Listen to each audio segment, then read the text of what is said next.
Good evening. You are welcome to News at 6 from the studios of Big Family Radio here in Accra. You can watch the live coverage of Facebook on Facebook at Big Family Radio. You can as well listen on the radio app, Big Family Radio. You can also download our radio app on Play Store and the App Store on iOS. Now the top stories. President Mahama has announced plans to ban styrofoam food packaging. Dr. Simon Osei-Frimpong has warned that the ongoing strike could result in casualties. In the international news, Republican lawmakers have responded to Elon Musk's criticism of Trump, and Phyllis Bennett has stated that sanctions on Israel are a legal obligation and not a choice. Now in the entertainment news, Musical and Copyright Office has joined ties to tackle music industry challenges. Let's go for a quick commercial break, and when we are back, I would give you the details of these stories and more.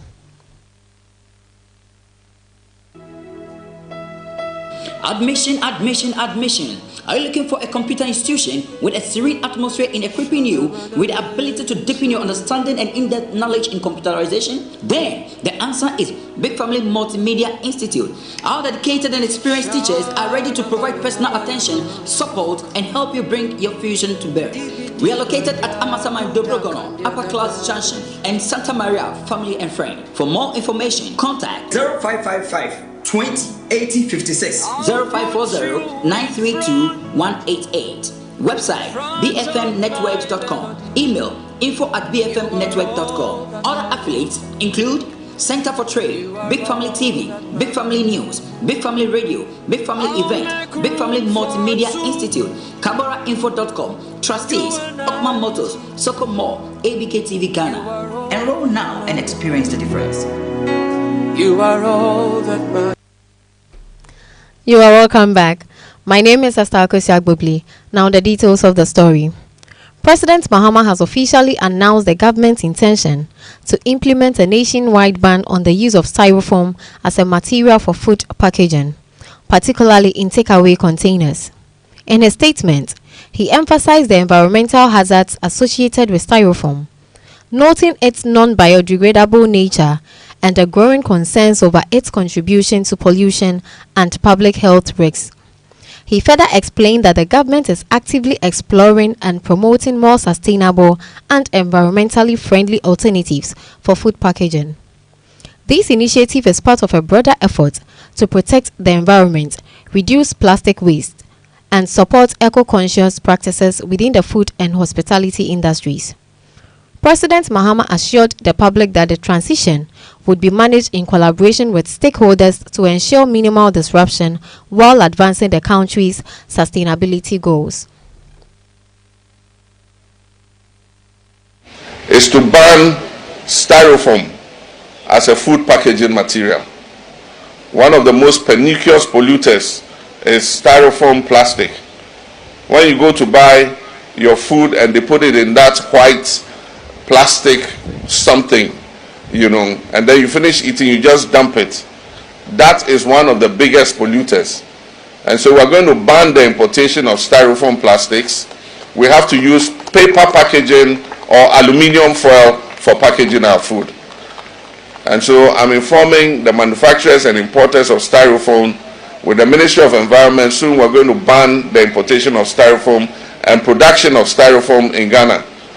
Our food packaging will be made from paper and also from aluminium material. Fellow Ghanaians, the journey from landfill, fellow Ghanaians, is Moving on, the National Commission on Small Arms has issued a strong appeal to transport operators across the country, urging them to remain highly vigilant in order to prevent the illegal movement of arms and explosives. The Commission expressed concern that such dangerous items could be transported discreetly by individuals who appear unsuspecting, posing a serious threat to public safety. Dr. Adam Bona, the acting executive secretary of the Commission, emphasized the critical role transport operators play in national security. He advised that Operators must take proactive steps, including insisting that passengers declare the contents of their luggage before boarding. According to Dr. Bona, this precautionary measure is not only a matter of security protocol, but could ultimately help prevent tragic incidents and save lives. He further encouraged the transport sector to work closely with security agencies to detect and report any suspicious activity. The doctors, as at now, what in terms of terrorism, sometimes buses collide, and you go and the two buses, both of them are bent, and you ask yourself what happened. It's because some of these buses are innocently carrying explosives, and so the moment there is fire or there is trigger, there's a chain of explosions. You go and everybody is dead, and you hear the villagers say, oh, we had explosions, and a chain of explosions, and counter, call it secondary explosions. So our work here today is to train them so that they are in line with the research agenda the president is fashioning out. Fuel prices have reduced, and so it tells you that those who couldn't travel in the past can now travel.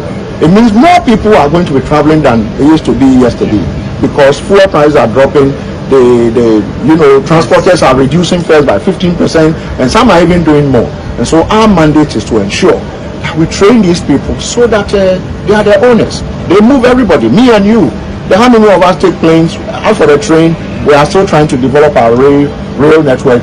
Out for sea, ferrying people by the sea is something that we are not there yet. And so the only, if you ask me, efficient transport system we have here is by road. So one of our mandates is to do what we are doing, and we hope that by the close of day today, most of them would have been equipped with the necessary skills to detect, prevent, and ensure that they are able to alert us and the other security agencies. Dr. Simon Osai Frimpong, the medical superintendent of the Kwesi Mintim Government Hospital, has issued a serious warning regarding the potential consequences of the ongoing strike by healthcare workers. He expressed deep concern that a prolonged industrial action could result in preventable casualties, particularly among patients in critical condition who rely on timely medical attention. According to Dr. Frimpong, the hospital is already experiencing significant strain due to reduced staff capacity, which is hampering its ability to provide essential healthcare services. He emphasized that delays in treatment, lack of access to emergency care, and the absence of specialized personnel could place vulnerable patients at heightened risk. Dr. Frimpong urged all relevant stakeholders to engage in dialogue and work toward a swift resolution to the strike in order to safeguard public health and prevent unnecessary loss of lives. What they do is that they have the sphinx and other instruments in the consulting. So at the point in time, they might call one patient in, check all the vitals, do all that the nurses are supposed to do before seeing doctor, before they see the patients. If the patients are too many for them, then we have also asked other cadres. We have these dietitians, nutritionists, and others. Because they are in the health system, we expect them to be able to do BPs and others, even though if they don't know it that much, we expect them to do something. So what we do is that we position them at places where the patient load might be too much, so that if the doctor is very busy, they might take these vitals and give it to us to work on. So as I'm talking to you now, the doctors are doing everything, like the vitals and everything the nurse needs to do, and go ahead and see the patients. Have you witnessed any preventable, complications that have occurred as a result of this strike? Not really, because we're doing our best. Yesterday, for instance, we had the police coming in with an emergency. So I am supposed to do clinical work and also go into the administrative aspects. But because of the situation, when I was informed that there is an emergency coming up, I had to leave everything, rush to the emergency room, where usually most of you see nurses and others gathered waiting for patients. But when I went there, there was nobody. So we as doctors had to do every bit of what is expected of us to do for the patient before taking up the patient. So near risk, I would say yes, but we were able to take up the situation and the patient. Before we move to the international news, you can watch the live coverage on Facebook at Big Family Radio and also Instagram at Big Family Radio, YouTube and TikTok Big Family Radio and Big Family TV. News at 6 is sponsored by Center for Trade, Big Family Multimedia Institute, BFM Store, Williams Pub, MMB Cakes and Pastries, MB MB Cakes and Pastries, Trustees Network Group, Jim Herbal, Ahonto AA Construction Works, Ruth Fashion and Deco. Moving on to the international news. Republican lawmakers have issued responses following Elon Musk's sharp criticism of the Trump-endorsed Mega Mill project. Musk's remarks, which questioned the viability and intention behind the initiative, have stirred significant attention within conservative circles.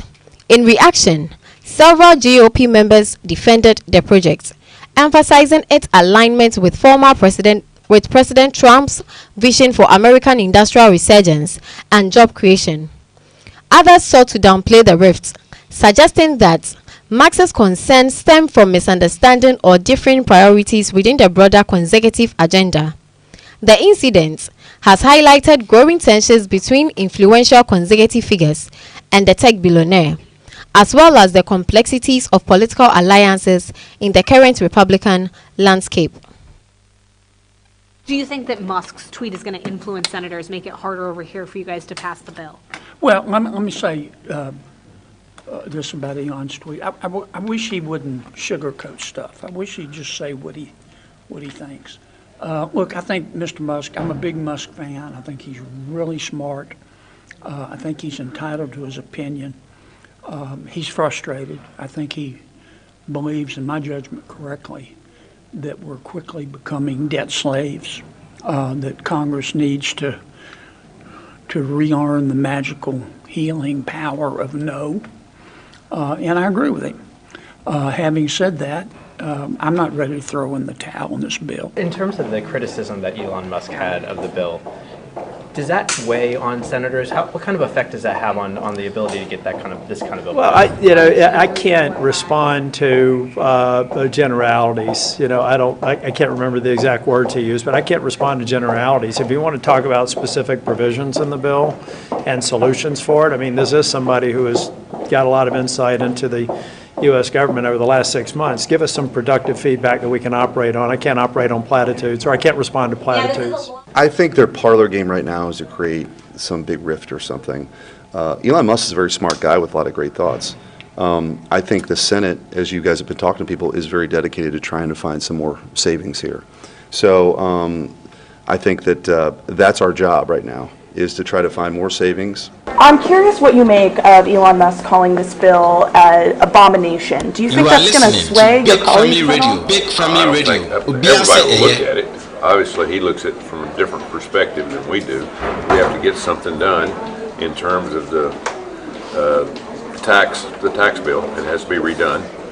That's the number one thing. But he's looking at all the spending. I totally agree. We're spending too much money. That's the reason we've got it in front of us right now. But he looks at it differently. Representative Rosa DeLauro has delivered a strong rebuke of office to the Management and Budget Director, Russell Vought, during a House Appropriations Subcommittee on Financial Services and General Government hearing. In her opening remarks, Rosa accused Vought of unlawfully impounding congressionally appropriated funds, effectively accusing him of stealing resources that had been legally designated by Congress. She criticized Vaught's action as reflecting a dangerous vision of executive power, claiming he supports a president who operates above the law. Rosa described this vision as one of a ruler who governs by degree, accepts extravagant gifts from foreign governments, appoints the ultra-wealthy and political allies to key public offices, and seeks to eliminate opposition while suppressing dissent. She concluded her statement by warning that such a view of presidential authority is deeply un-American and poses a serious threat to the country's constitutional order. Her remarks underscored the growing tensions between congressional oversight and executive authority, particularly regarding the handling of federal funds and adherence to constitutional checks and balances. When the president named you to retake this position, he said that you would, quote, return self-governance to the people, end quote. Yet, you have demonstrated contempt for American taxpayers by gleefully ignoring lawful requirements to provide them and their elected representatives in Congress the most basic information as to how their tax dollars are being spent. During your current tenure, the president has yet to submit a full budget. When it finally arrives, you will have led the most delayed presidential transition for any OMB in history. You are not just on thin legal footing, Director Vogt. You are living in a legal and historical fiction. You envision a king unbound by laws who rules by decree, who accepts lavish gifts from foreign governments, who fills public offices with ultra-wealthy and political allies, and who expels opposition and crushes dissent. This view of presidential authority could not be more un-American and more dangerous to our constitutional order. You contend that there are over 200 years of historical practice to support your position. This is a lie and fiction. I have reviewed your pseudo-history, and nearly every instance you claim supports your position of a president king, unbound by the American system of checks and balances, is either irrelevant or an exercise of discretion explicitly granted by the Congress in law. Presidential impoundment power is a myth. You do not just have to take my word for it. The Constitution, the court. Still on the international news, Phyllis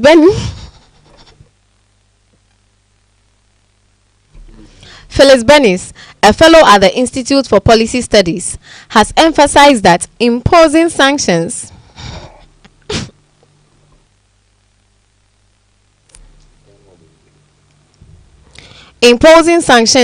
on Israel is no longer a matter of political discretion.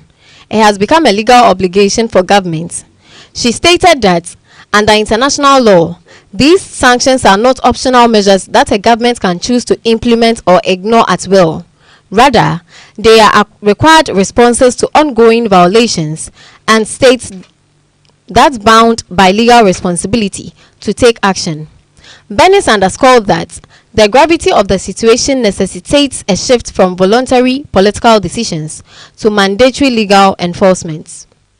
There is a host of options available to every member state, and what's different now this year is that these are now required by international law. These are not simply sanctions that a government may choose to impose or not choose to impose. For individual governments, there's questions of an arms embargo, a comprehensive arms embargo. That means not buying or selling arms to or from Israel. It means preventing the transit of weapons or military equipment over their territory or in their airspace, and it means not enabling the transfer of weapons. For example, the government in Colombia has cut off fuel supplies. They've stopped selling coal to Israel in order to impose restrictions on their weapons. Trade sanctions, corporate sanctions, banking sanctions, tourism, travel bans are called for, and asset freezes. The issue is the urgency of now, the people that are being killed now on a daily basis. But if governments began to carry out this menu of options to arrest under universal jurisdiction any Israeli officials that might be accountable for some of these war crimes and holding them in prison, I think we would see an end to some of that practice. Zichan Wan, a research fellow at the Center for China and Globalization, has conducted an in-depth analysis of the United States' decision to revoke the visas of Chinese students. In his examination, Wang explores the broader implications of this policy shift, particularly how it may affect the already complex and often tense relationship between the US and China. He also discussed the potential diplomatic, educational, and geopolitical consequences of the move, noting that such actions could deepen mistrust and further strain bilateral ties. Wang also highlighted the long-term impact on academic exchange, technological collaboration, and people-to-people connections, all of which have traditionally played a vital role in stabilizing and enriching US-China relations. China-US relations have deteriorated significantly in the past, 7 or 8 years. Ever since the first Donald Trump administration, economically, it has imposed export controls on technology exports to China. These Chinese students is the last of the very remaining dwindling few ballast of China-US relations. They will come back to China and, talk to the Chinese people about what a real America looks like. Yes, for all its imperfections, it is still the very dynamic, very innovative, and most important, the American people, like our neighbors, are very friendly, and these human connections could become one of the last, ballast, one of the last defense lines against the two countries sleepwalking into a Cold War. And this, if we lose this, it's gonna be catastrophic for the bilateral relations, which would have, as you said, ripple effects, not just for. Teresa Fallon, director of the Center for Russia, Europe and Asia Studies, has provided an in-depth analysis of the recent collapse of the Dutch government following the withdrawal of a far-right party from the ruling coalition. In her discussion, Fallon examines the political dynamics that led to the breakdown, emphasizing the internal tensions and ideological divisions within the coalition that ultimately proved unsustainable. She also explored the timing of the collapse, highlighting its significance as it comes just ahead of the critical NATO summit. Fallon notes that this development may have broader implications for both Dutch domestic politics and the country's role with NATO, potentially affecting its ability to present a stable and unified stance on key security and defense issues at the summit. Since there is a caretaker government, this is definitely a domestic issue for the Netherlands, but there has already been speculation that this might slow down the Netherlands' defense spending. Nevertheless, there are many countries that will be attending the NATO summit. Everyone is carefully planning for this, and they need to show solidarity. People in the Netherlands had commented they were looking forward to the next government because they found this very difficult. Things weren't getting done. And as the cost of living rises, we're going to see more concerns about this, and this kind of anti-immigration narrative is getting more traction, I'm afraid.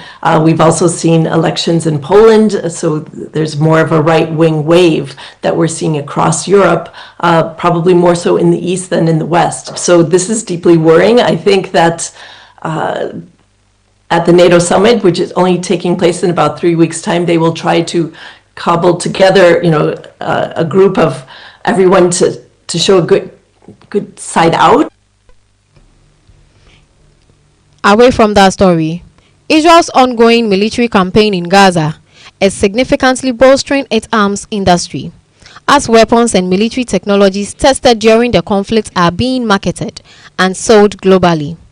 Author and journalist Anthony Lowenstein has explored this phenomenon in depth, shedding light on the intricate relationship between warfare and weapons sales. He explained that Israeli defense companies often promote their products as combat tested, a label that enhances their appeal in international arms markets. Lowenstein also pointed out that this dynamic creates a cycle in which military operations not only serve strategic or political purposes, but also act as live demonstrations for weapon systems. As a result, arms manufacturers, defense contractors, and the broader military industrial sector stand to gain financially. He further argued that this situation raises ethical concerns about profiting from conflict, especially when civilian populations bear the brunt of the violence.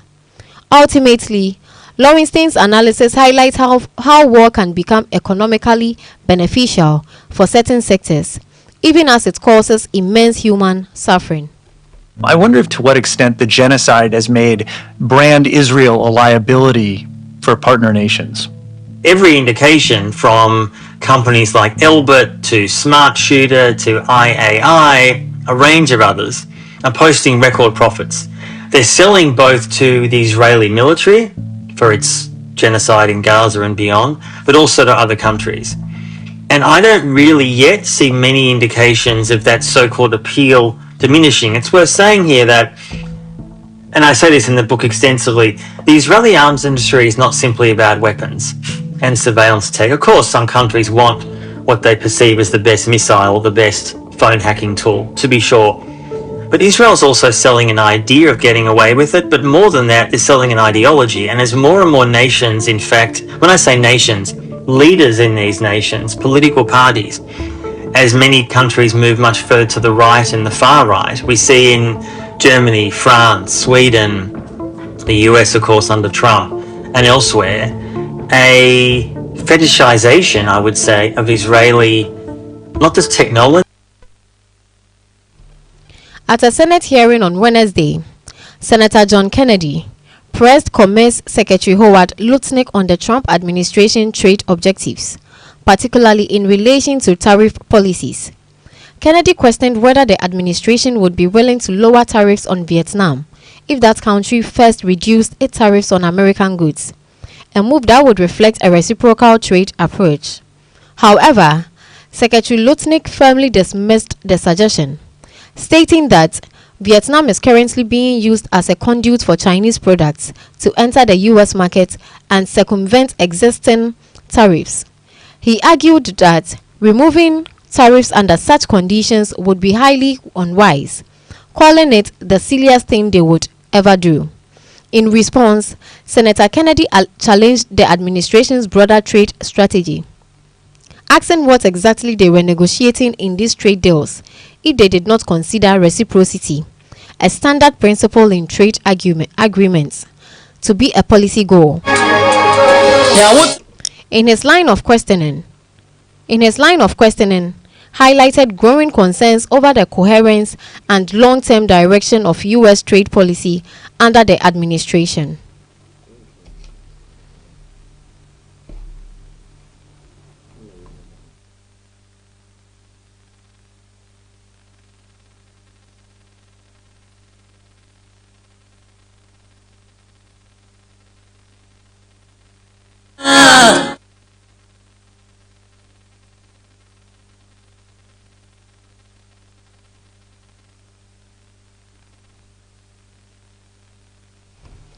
Moving away from that story and to end the international story, we are now going into the world of entertainment. In a statement released by the management, the team expressed concern over what it described as an increasing trend of both public and private negative commentary targeting Patapaa. Management will be pursuing legal action against everyone who continues to defame Patapaa, the statement read. The notice highlighted the harm being done to the artist brand, which rose to national and international prominence following the viral success of his 2017 hit song, One Corner. The management team stated that the persistent attacks are undermining Patapaa's image and reputation. It has become common practice for individuals to speak negatively about our artists both privately and publicly, the statement further indicates. The document, signed by Patapaa's manager, Abdul M. Abbas, stresses the seriousness of the matter and called on the public to refrain from defamatory comments. To end the news, the Musicians Union of Ghana, Musica, and the Copyright Office have renewed their commitment to strengthening collaboration in addressing persistence, particularly challenging things in Ghana's music industry. At a high-level meeting held on 2nd June 2025, Musica executives and senior officials from the Copyright Office engaged in an in-depth discussion focused on enhancing copyright enforcement, streamlining royalty systems, and resolving long-standing disputes that have hampered GAMRO's effectiveness. Delays and inconsistency in royalty payments emerged as a central concern. Musica President, Mr. Bessa Simmons, emphasized the financial dependence of musicians on these payments, noting that although around 80% of artists are registered with GAMRO, irregular disbursements remain a serious problem. Compounding these challenges are internal legal disputes within GAMRO, including contested election processes, constitutional conflicts, and multiple court cases. The Copyright Office clarified that only the judiciary has the authority to impose interim leadership, while the Attorney General's office must operate strictly within legal limits. To help break the impasse, stakeholders proposed involving neutral mediators or respected industry figures to facilitate constructive dialogue. Mr. William Akwete Bonsu, Director of the Copyright Office, encouraged both parties to withdraw ongoing legal actions and pursue peaceful resolution to prevent further disruption in the music sector. He reaffirmed the office's neutrality and pledged continued support for professional cohesion and the protection of musicians' rights. Mr. Simons also shared updates on Musica's recent initiatives, including training programs on digital platforms and live performance skills. He highlighted upcoming events marking Musica's Golden Jubilee, such as the Authentic High Life Night in July, the She Rhythms Ghana Festival in December, and the return of the prestigious Presidential Grand Ball, absent since the COVID-19 pandemic. Other key attendees included Musical General Secretary S.K. Ajiman, Administrator Vida Oben Kwatin Asante, and Samuel Ewuku Jakete, Principal Research of the Copyright Office. To end the news, a recap of the top stories. President Mahama has announced plans to ban styrofoam food packaging. Dr. Simon Osei Frimpong has warned that the ongoing strike could result in casualties. In the international news, Republican lawmakers have responded to Elon Musk's criticism of Trump-backed mega mill. In the entertainment story, Musica and Copyright Office to strengthen ties and tackle music industry challenges. To acknowledge my sponsors: Center for Trade, Big Family Multimedia Institute, BFM Store, Williams Pub, MB Cakes and Pastries, Trustees Network Group, Dim Herbal, Ahonto AA Construction Works, Ruth Fashion and Decor. You can follow us and watch our live program on Facebook at Big Family Radio and Big Family Radio on Instagram and Facebook, YouTube and TikTok at Big Family Radio and Big Family TV. You can as well download our radio app on the Google Play Store on Android and App Store on iOS. A massive thank you to my production team. My name is Esther Akosia Agbobli. This is News at 6. Thank you for joining and have a good evening.